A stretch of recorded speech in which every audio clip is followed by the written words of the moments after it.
Respiratory questions 1. 1. A nurse is reinforcing instruction to a client with pulmonary disease about fundamental concepts of gas exchange when questioned further by the client.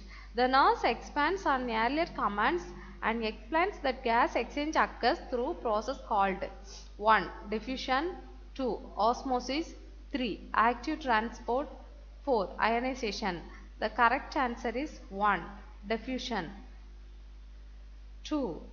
The nurse is performing nasotracheal suction of a client. The nurse interprets that the client adequately tolerating the procedure if which of the following observation is made. 1.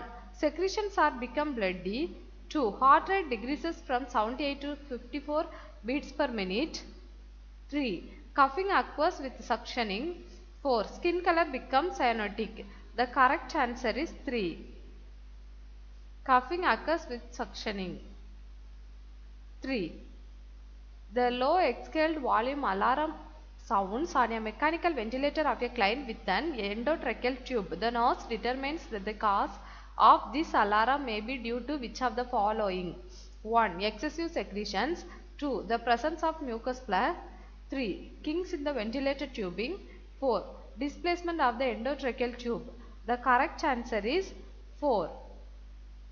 Displacement of the endotracheal tube. 4. A nurse is caring for a client who has just returned from the post-anesthesia care unit after radical neck dissection.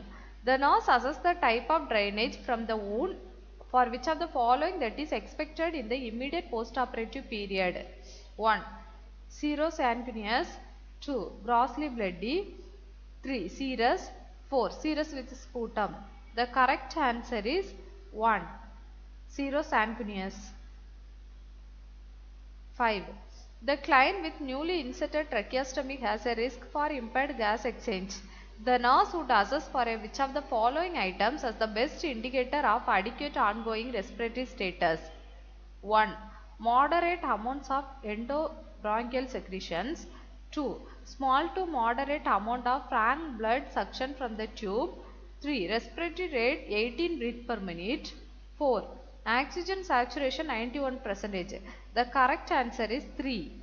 Respiratory rate 18 breaths per minute. 6. A nurse is caring for a client on the mechanical ventilator who has a nasogastric tube in place. The nurse is assessing the pH of gastric aspirate and notes that the pH is 4.5. Based on this finding, which of the following nursing actions would be most appropriate? 1. Document the finding. 2. Reassess the pH in 4 hours. 3. Instill 30 ml sterile water. 4. Administer an as needed dose of prescribed antacid. The correct answer is 4. Administer as needed dose of prescribed antacid. 7. A nurse is caring for a client with an endotracheal tube attached to a mechanical ventilator.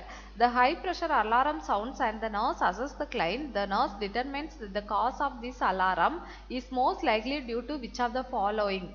1. A leak in the endotracheal tube curve. 2. Displacement of the endotracheal tube. 3. A disconnection of the part of the ventilator tubing. 4. A kink in the ventilator tubing. The correct answer is 4. A kink in the ventilator tubing. 8. A nurse has given in the client with tuberculosis instruction for proper handling of disposal of respiratory secretion. The nurse determines that the client understands the instruction if the client verbalizes 2. 1. Wash his hands at least 4 times a day. 2. Turn his head to the side of coughing. 3. Discard uses tissues in plastic paper. 4. Brush his teeth and rinse his mouth once a day. The correct answer is 3. Discard used tissue in the plastic bag.